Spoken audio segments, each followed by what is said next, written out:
pour les formes gnomoniques, autrement dit pour les types de cadrans solaires que l'on trouve en Europe au XVIIe et plus particulièrement, en tout cas ceux qui m'intéressent en Écosse entre le XVIIe et le XVIIIe. Ça vient de mes recherches autour du rhombique-octaèdre. Disons qu'à l'origine, il y a toujours cette recherche ou ce projet de catalogue raisonné des rhombiques-octaèdres que je présente aussi dans l'exposition et qui m'a mené progressivement vers des cadrans solaires multifaces, donc des objets à facettes qui utilisent des polyèdres et parfois le rhombique-octaèdre. Donc j'étais d'abord allé en voir en Alsace, au Mont-Saint-Odile. Il y a un rhombique-octaèdre et sur chacune de ses faces, il y a un cadran solaire et chacune des faces indique l'heure dans un endroit, dans différents endroits du monde. Et en continuant les recherches, je suis tombé sur d'autres cadrans solaires encore plus complexes peut-être, des empilements de formes géométriques que l'on trouve particulièrement en Écosse. Et là, il y a deux aspects donc, qui m'ont intéressé, c'est ces empilements, mais aussi la manière dont ils sont ornés de formes géométriques, comme des carrés, des cercles, des demi-cercles, des cardioïdes, et que ces formes sont creusées, excavées à l'intérieur de la pierre. Donc en fait, il n'y a pas juste un cercle, il y a par exemple une demi-sphère ou un tiers de sphère.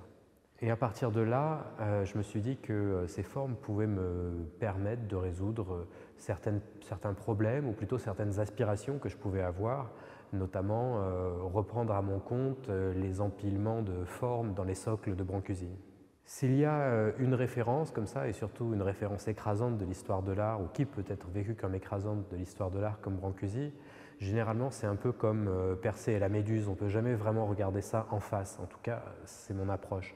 Donc je suis obligé d'avoir un miroir ou d'avoir une pensée peut-être triangulaire, et c'est ce que me permettent les cadrans solaires. Je peux regarder les cadrans solaires pour étudier Brancusi ou pour faire référence à Brancusi et me permettre de fabriquer des œuvres aujourd'hui, en 2020, qui évoquent Brancusi, mais qui évoquent aussi des objets qui précèdent de 300 ou 400 ans l'art moderne, on va dire. Aujourd'hui, disons que le catalogue raisonné des rhombiques-octaèdres, c'est une espèce de... c'est une pratique cartographique pour moi. Effectivement, à chaque fois que j'en trouve un nouveau, je le mets dans un fichier de mon ordinateur et puis je mets à jour l'œuvre, catalogue raisonné des rhombiques-octaèdres. On en est peut-être à la 6e version aujourd'hui, avec des centaines d'entrées. Et toutes ces entrées, comme je vous le disais, c'est une forme de cartographie. C'est-à-dire que je me promène à travers le chemin que trace progressivement le rhombique-octaèdre. Donc ce chemin, bien sûr, et enfin, je l'ai expliqué plusieurs fois, mais il vient de l'Antiquité, d'Archimède, il est redécouvert en Italie par un mathématicien, Luca Pacioli. Il apparaît très fréquemment dans les traités de perspective, donc d'un coup je me suis penché sur des centaines de traités de perspective à la recherche de différents polyèdres et du rhombique-octaèdre en particulier, mais il m'amène aussi vers d'autres champs. L'architecture des années 70 par exemple, ou les luminaires de la fin du 19e, des mouvements, par exemple de sécession viennoise qui l'ont utilisé. Et là, les cadrans solaires, c'est le chantier du moment, le chantier ouvert.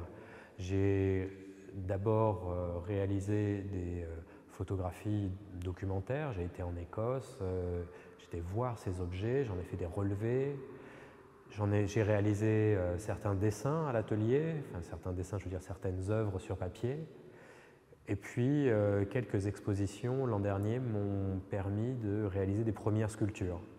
Des sculptures en bois et en béton, dont on verra deux exemples dans l'exposition ici au portique.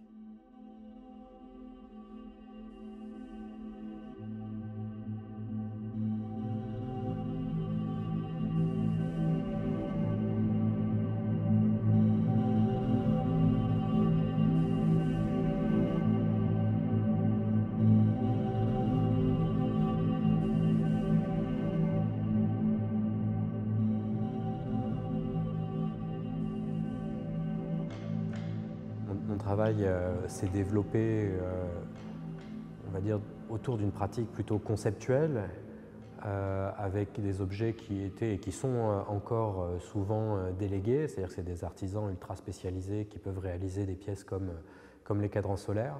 Mais au moins depuis une dizaine d'années, j'essaye de contrebalancer ces productions-là par des pièces que je réalise moi-même, ou en tout cas à l'atelier, généralement des pièces sur papier ou des maquettes ou des pièces de plus petite taille. Et c'est vrai que je pense que ça se voit ici sur les murs, mais l'introduction de la couleur dans le travail, je crois que ça change à mon niveau de manière radicale la pratique ou la pensée que j'avais de la sculpture. Il y a un fantasme de l'archéologie chez moi. D'ailleurs, même adolescent, c'est ce que j'aurais voulu faire de l'archéologie. J'étais dans une section art plastique au lycée parce que on m'avait dit qu'il fallait étudier l'histoire de l'art pour faire de l'archéologie. Donc il n'y avait pas un espèce de désir de production de forme, en tout cas à l'adolescence. C'est venu progressivement, mais je crois que la logique de l'archéologie est restée. C'est-à-dire que je préfère encore aujourd'hui découvrir des formes que les produire.